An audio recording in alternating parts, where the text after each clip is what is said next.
So I was golfing last week, and I'm with a buddy and his friend who I haven't met before. We're walking down the fairway, and his buddy asked me if I sold real estate in this one area. And my buddy goes, I'm not going to use real names. My buddy goes, Jim wants to sell his house. It's like a beach house. It's like, Jim wants to sell his house, but his wife doesn't want to. So, and I just shaking my head, walking down the fairway, just kind of laughing to myself. I didn't say nothing. But I got to thinking about it, and I wish I would have said this to him, because he kind of had that defeated look. Mm-hmm. I should have said, Jim, been selling real estate for 15 years. I've sat at the coffee table of many couples, and no matter what the conversation holds or how it goes, the wife always wins. So you're not alone, buddy. You're going to take this L. You're keeping that beach house. I already know it. Yep. You know it. I know it. But I wanted him to know, like, as a solidarity thing, it's not him. We all lose these arguments. That's pretty funny. And these discussions. That is the case. Yeah. I will admit that is the case most of the time. Definitely. With your clients, do you see that? Yeah, I do. I see that most of the time. The dynamics are always so funny when it comes to couples. Like, even the whole idea of, like, when you have big news and, they got the house or they didn't, unfortunately, or you have to call them with something. It's like, you don't even know who to call first. Do you text them? And sometimes it's news that you don't want to text. You'd rather call. But usually one person will sort of take the charge. And I do find that probably 8 times out of 10, it's the wife, the woman, or girlfriend, or whatever, whoever. Mm-hmm. Kind of running the show. And it happens, it's so funny, because then I really started thinking back on these meetings that I would have with clients, and I just started laughing. I could think of 2 more right off the top of my head where it's just exactly like how it played out. So I was at my one buddy's house, and so they invite me over. These are my favorite meetings. I'm sure you have these too, when they invite you over around dinner time. So I'm sitting there at the dinner table with a nice plate of spaghetti and meatballs in front of me. You're actually having dinner. Oh, eating dinner. Oh, yeah.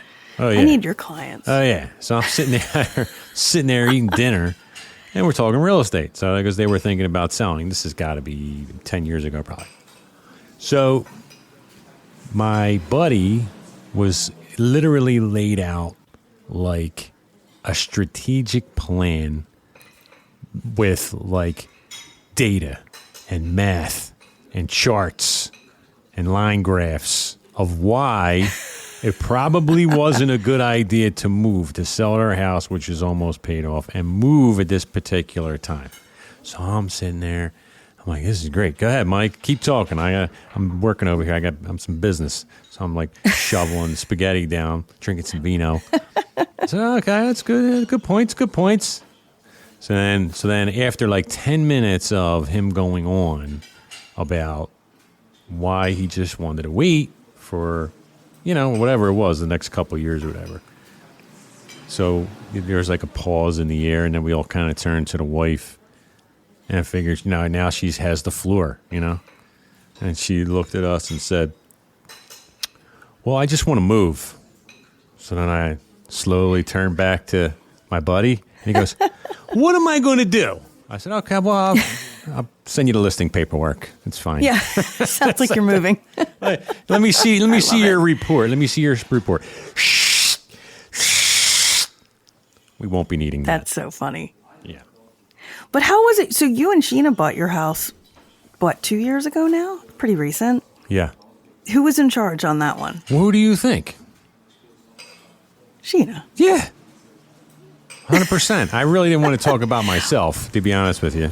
No. I fall right. You think I'm any different? Because I'm any different? Yeah, I fall right into that recent. category. Right into that category. We've had many discussions for like a year, maybe a year and a half, maybe 2 years before we moved. And I was just kind of like, well, wait. You get to a point where you just give up. You're just like, okay, whatever, come on. Because it's a losing battle. Yeah. You're going to lose. I think sometimes with the whole, like, and I've had this situation, just like you said, where it's sort of like the guy is sort of saying, we don't need to move yet. And she's like, I'm ready to move, you know? I feel like that, one thing about many men, I'm not claiming to be an expert, but I can say this about my own husband too. It's sort of like shit or get off the pot. Like a lot of times, if they don't have someone pushing them to move to go to the next level, they'll just stay exactly where they are. And they're very content with that.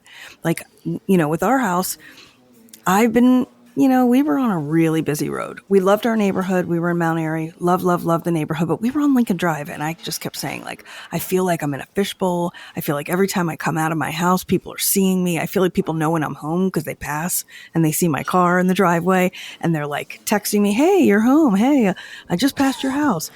I hated that feeling, you know? And so for me, I was like, dropping the, like maybe we could look, or maybe if something comes up. It wasn't even like we were looking at all. It was just kind of like I had my finger on the pulse and I was looking myself. And this house that had been sitting for a while because it was a weird one and no one could figure out what to do with it. It was priced way too high. And then they reduced it.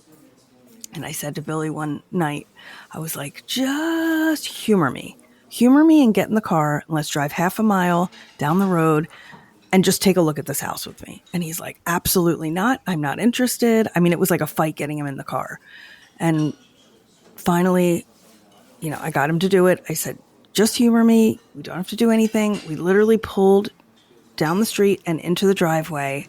And it was a street he had, for some reason, never been down before. So he was like kind of surprised. But as soon as we pulled down the driveway and he saw the garage, he went totally dead silent. And I was like, I got him. And we didn't even have to go. At that point, I almost didn't have to go inside. I was just like, this is it. And we both felt that. But if I hadn't been like kind of nudging a little along the way, he'd be right where he always was and probably very content. I'm not even saying that that's a negative thing. But just there's a contentment that many people have that sometimes the wife just needs to do a little bit of. That's true. Nudging. I'll agree with that.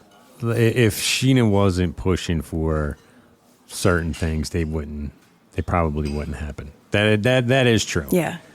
But the reverse is also true. So like here, like for example, the one I just gave where I was golfing, the husband wanted to sell this property and the wife did not. So he was pushing for someone to move in a sense, and it wasn't going to happen. You know what I mean? So it's just like, it just cracks me. It's just funny how, it just works out that way. I mean, I have clients right now that I'm not going to talk about because I don't want to say, but like, I just know that, the wife is calling the shots, which is also funny because it's like when you're with a couple and I think we've talked about this before and you're showing houses, like let's say you have a couple that's mine, and then they split up, right? So like one goes upstairs, one goes up. It's like where do you go? Who do you follow? I know. And I wind up following the person that I think is really making the decisions, and I'm not even really thinking about it. It's just instinctually, I'm like, well, the wife's going over. I might as well go see what the wife thinks about this room. I might as well, or if it's, if the husband's really like, if he's going downstairs and looking at the mechanicals, I'm like, I'm always downstairs anyway, so I'm like, let me run down there. Yeah. But it's just funny how, how these little things that we do to kind of like navigate dealing with these two personalities who are married together, and a lot of times are not on the same page. Maybe not a lot of times, but plenty of time where you're just not. And it's almost like they don't even notice that they're not on the same page. I'm like, this one's worried about location. This one's more about the home not needing a lot of updates. The house itself. And how do we find the middle ground? Well, sometimes that is our job. I mean, I'd had people recently where it was that exact thing. One was really focused on location. The other was really focused on the house itself and like the work they would have to put into it. And I have to sometimes like take a step back and be like, okay, like you're almost a mediator at some point. You don't want to push anyone into any decisions. Obviously, it needs to be theirs, but you sort of have to take a step back and say, what's the thing we can't change here? And I say this to every person, like, what's the thing you can't change? Location. If you don't like the location, no matter what kind of house you have, you will never be happy. Location is number one. And then beyond that, you can fix this stuff. You can change that kitchen. You can change the bathroom. You can put an addition on if you want.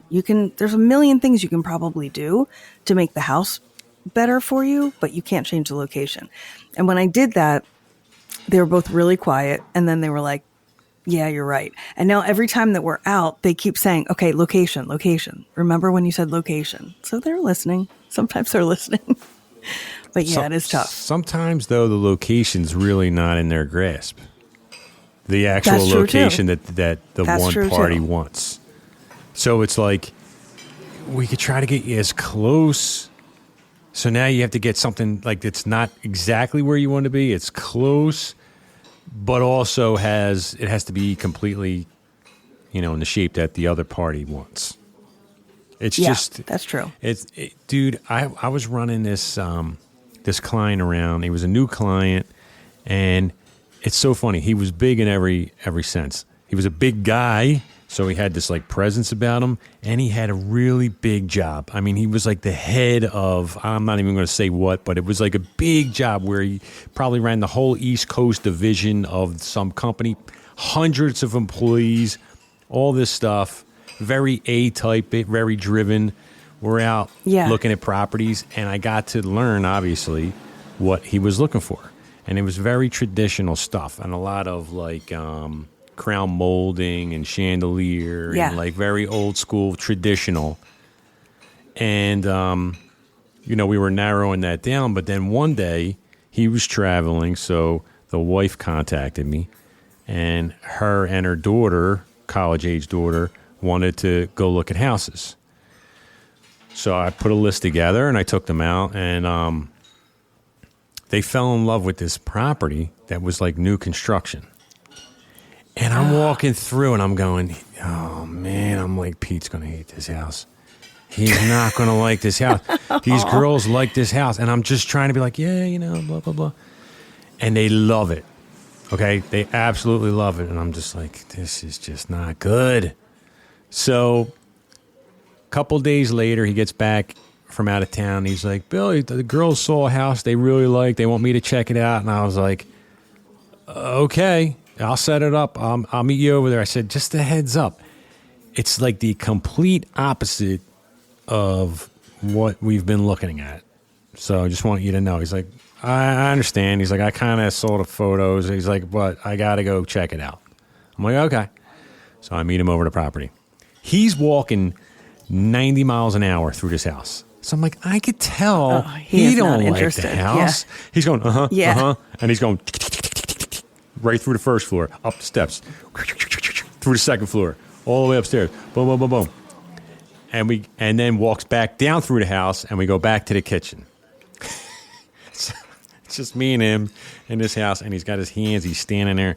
He's got his hands on the island countertop, and he's like, Bill, I got to tell you, I really don't like this house.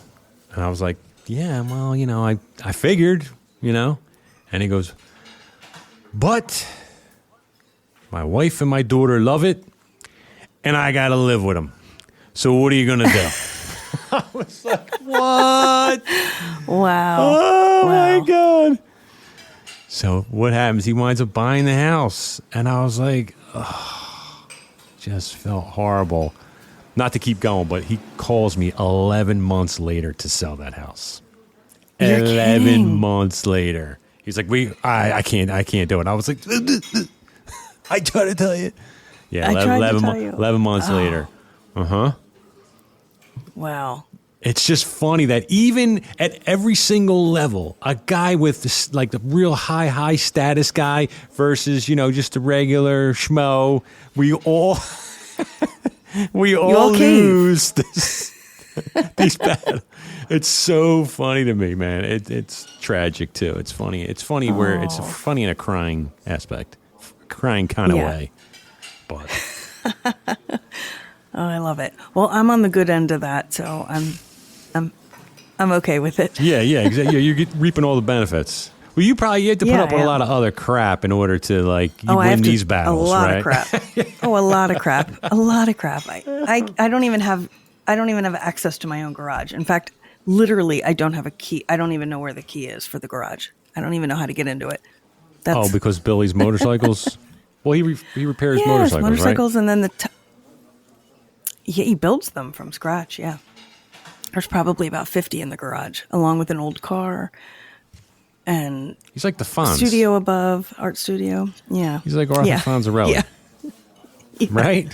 But it's always locked because, you can't leave it open. And I don't even know how to get in, and I have no interest. But, yeah. Was the, hey, listen. Cave. Yeah. It's totally fine because that was the compromise. Yeah. You bought a house and you kicked him out of it. Yeah. He got to stay outside in the garage. What a compromise you made. Yeah. Billy the negotiator. He probably don't care. He's like, you know what? Keep me in the garage. I'll put a little mini fridge back there. I got my bikes. I put on my 50s music. Have some cold beers. He's got it all. He walks around with his sleeves rolled up and a hanky hanging out of the back pocket, right? No hanky, but sleeves rolled up.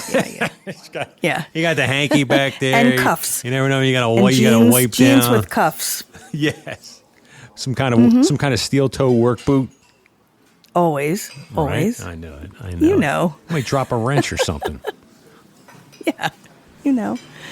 Oh, gosh. All right, Kristin, I just wanted to go over this thought about couples and how to, how we deal with them in different situations and just how quirky and funny it can be. But we got to get back to work, so I will see you at happy hour. All right, I'll see you at happy hour.